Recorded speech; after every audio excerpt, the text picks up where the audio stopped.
My name is Rachel Rofe. I created this show because I wanted to help you see that if you have a choice, you can choose a better life.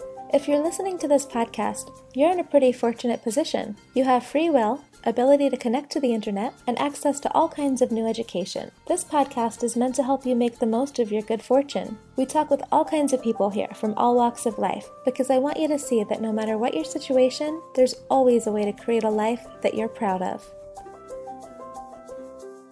Hello. So today's episode is what to do when you feel like you're just wasting time and being really unproductive. And the reason why I wanted to make this episode is because I was recently interviewed for somebody else's podcast, and the person on there asked me what she should do because she felt like every night she was spending like an hour or so on Pinterest just looking up stuff, and she felt like she was wasting time and being unproductive and just really getting upset with herself for doing it. You know, it's a question actually that comes up a lot for me, like people ask that a lot, and I know even for myself, like I have very high expectations for myself, probably too high many times.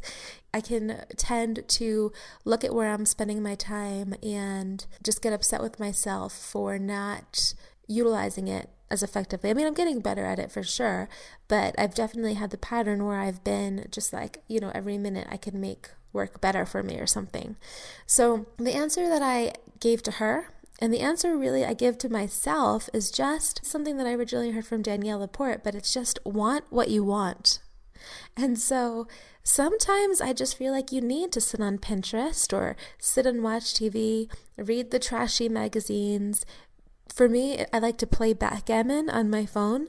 And, if you're familiar with the personal development world, a lot of times people talk about how TV is trash and, all these different things and do things now for your tomorrow and all this stuff. And yes, like that does have a place, but sometimes you just really need to just be able to not have to be hyper productive all the time, not always need to be doing something to be worthy, not need to be feeling like we're accomplishing. Sometimes it's just perfectly fine to do absolutely nothing and to love it. I have a friend, she watches Gossip Girl whenever it comes out. I don't know if it's weekly or whatever, but she's told me that she makes an event out of it. So not only does she unapologetically watch the show, but every single time it comes on, she'll get into her bed, she'll make a mug of tea, she'll get really cozy, she'll be really happy about it, and she just loves it. Doesn't that feel so much better than to just, like, the whole word, like, guilty pleasure? I know I say it sometimes, but I mean, when I think about it, like, guilty pleasure just seems like it shouldn't be a thing. Why should any pleasure be guilty? Unless it's something that's like harmful to other people. But I mean, the thing is, I just feel like sometimes the watching the Gossip Girl or sitting on Pinterest or whatever, it's actually a lot more productive anyway, if that would be better for you to think like that. It's more productive than actually doing work because you're taking time to replenish. You're taking time to shut down your mind. You get to just decompress and really just recharge.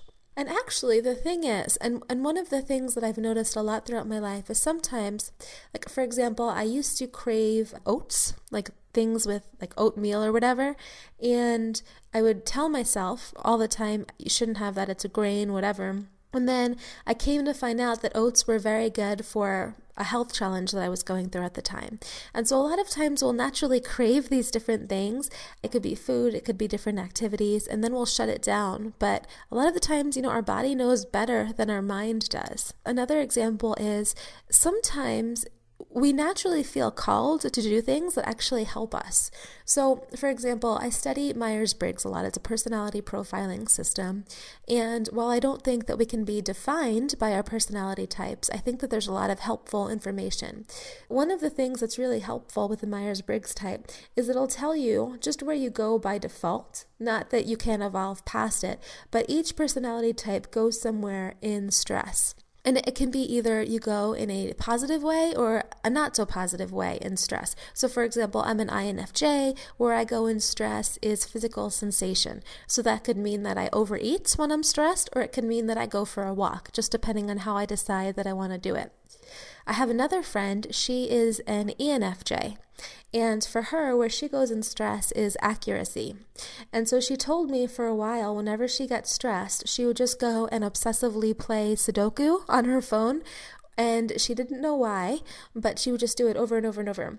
And for her, where she goes in stress is accuracy, which could mean either like telling everybody that, they're wrong, or it could mean something like playing Sudoku and just having that sensation of feeling accurate. So for her, even though it seemed like, why am I wasting time doing this? It was actually very healthy for her personality type. There's a lot to say around just not judging what you feel called to do and just doing it anyway.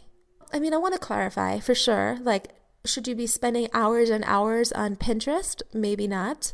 But I think that honestly, I would recommend spending time every day, setting time aside to just do whatever you want, even if it just feels like something you shouldn't do, if it's just watching some TV show that does absolutely nothing for you, whatever. I think it's fine. I really do. Because, again, I go back to the deathbed litmus test that I talk about all the time, which is just when I'm on my deathbed, am I going to wish that I worked harder, or am I going to wish that if I felt like playing freaking backgammon, that I played backgammon? Okay, and the other thing I want to say is, again, of course, work on your goals if that's what you want. But if you work on goals the right way, then you're going to have time to do other things. Because when you set goals the right way, you set a big goal, you work backwards from it, do 3 to 5 things every day towards the goal, just bigger things, you're going to have plenty of extra time. If you haven't read my goal setting book yet, it's just go to rachelrofay.com/goal setting. Talks all about how to set the goals. But the main point that I want to make here is just that when you do that, you're going to have time to just be human and not have to be a super productive machine all the time. So just really want what you want. And if you're spending hours and hours doing something, maybe it's because you're demotivated, I invite you to go back to your why and think about why you do what you do. For more information on that, I have my Inspiration, 10 Steps to Feeling Inspired Again podcast, so you can go and look for that. Hopefully that will help. But really, again, just schedule some time. Do things that you want. And a practical way to do this, if you've even conditioned yourself to not let yourself do these things, is just in the moment, just take a deep breath and ask yourself, what do I want to do right now? What's something that I can do to bring me joy? And instead of shutting it down real quick because you feel like it's not the right thing to do or not what you should say or whatever, just do it. So if you can do it right now, great. If you have to do it later on, maybe you're driving now or you're about to do something, whatever, set aside some time to do it. And the more that you practice just doing what you want to do, not to the point of detriment, but if you give yourself a little time, this is going to help you develop your intuition. It's going to help you get better gut feels for things. It's going to help you start to trust yourself a lot more. And it's a lot easier to live in a way where you feel like what you naturally desire is right, rather than constantly judging yourself. It's just a much more effortless way to live.